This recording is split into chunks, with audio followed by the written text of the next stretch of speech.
Merhaba Dünya Örgü Eğitimi kanalıma hepiniz hoş geldiniz.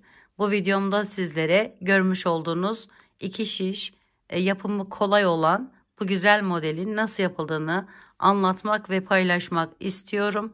Umarım sever ve beğenirsiniz.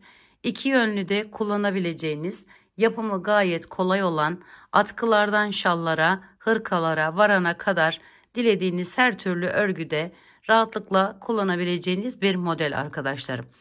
Modelimi yaparken şöyle 4 milim şişler kullandım ve ayrıca Alize Cotton Gold Pratica isimli ipini kullanarak yaptım. Şimdi daha net ve daha iyi anlaşılsın diye şöyle 5 milim şişler kullanacağız ve Alize'nin yine Superlana Maxi isimli kalınca bir ipini kullanarak yapacağız arkadaşlarım. Ne projesi yapacaksak tek sayıda ilmekler atmamız gerekiyor. Yeni başlayan arkadaşlarım için özellikle göstermek istiyorum. Ben şu şekilde ilmek atıyorum. Şöyle yaparak başlıyorum modelimin yapımına.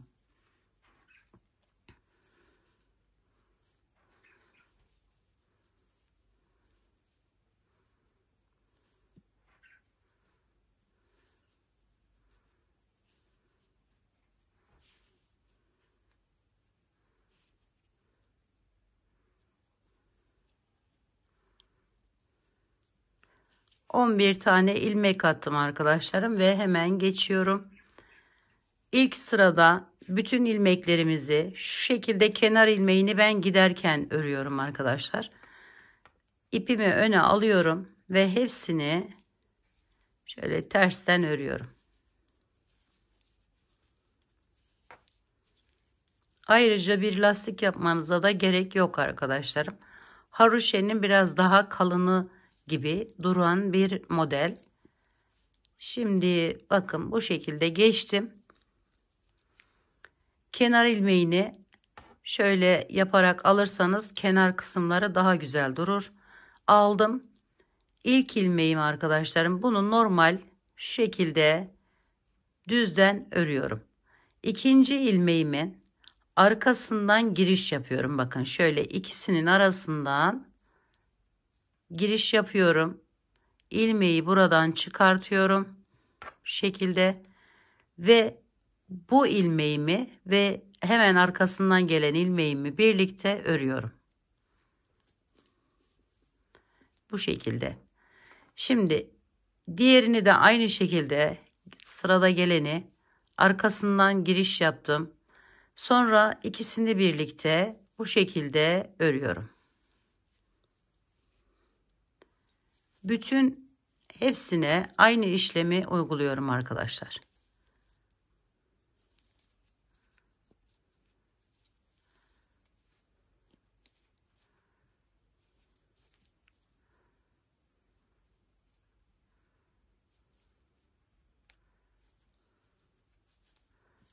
Kenar ilmeğini taktım. Şimdi hemen yanına gelen bu ilmeğimi düzden örüyorum. Diğerini ise bakın şu şekilde giriş yapıyorum yine arkasından ve şöyle ikisini birlikte alarak örüyorum. Hemen yanına gelenin yine arkadan giriş yaptım bu şekilde ve ikisini birlikte alarak örüyorum.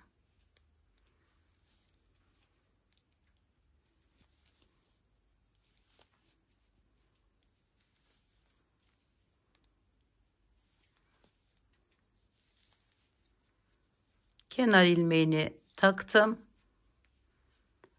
Bakın şu şekilde iri iri duran haroşeler meydana getiriyoruz. Hemen kenar ilmeğimi ördüm. Yanına gelen burada dikkat etmeniz gereken husus burası arkadaşlarım.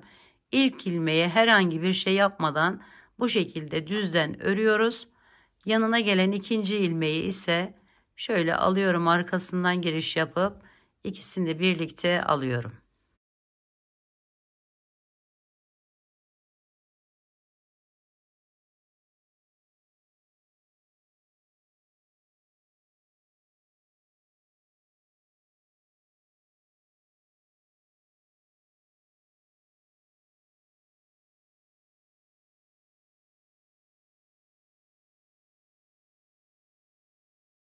Tekrar aynı işlemi tekrarlıyoruz ve böylelikle güzel ve yapımı kolay olan bir model ortaya çıkartıyoruz.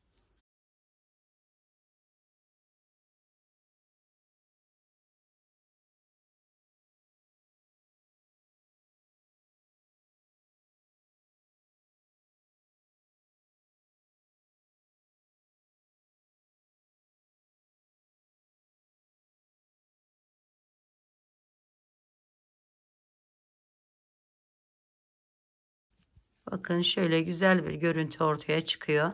Hemen biraz daha yapalım. Biraz daha yavaş anlatmaya çalışacağım. Dediğim gibi tek dikkat etmemiz gereken ilk ilmekleri düzden örmemiz arkadaşlar.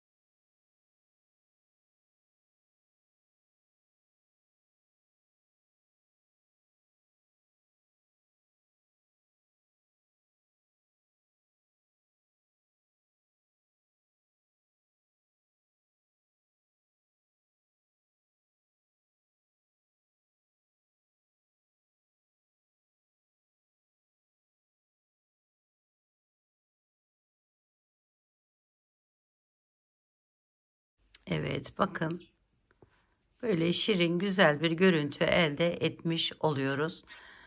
Evet, bu videomda da size bu kolay ve güzel modelin nasıl yapıldığını anlatmak, paylaşmak istedim.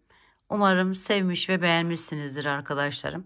Yapacak olan arkadaşlarıma şimdiden kolaylıklar diliyorum. Örgü eğitimi kanalıma abone olmayı, beğenmeyi, yorum yapmayı, paylaşımda bulunmayı unutmazsanız çok mutlu olurum. Bir dahaki en güzel, en değişik, en farklı örgü modellerinde görüşmek üzere. Hoşça kalın, sağlıkla kalın. Allah'a emanet olun arkadaşlar.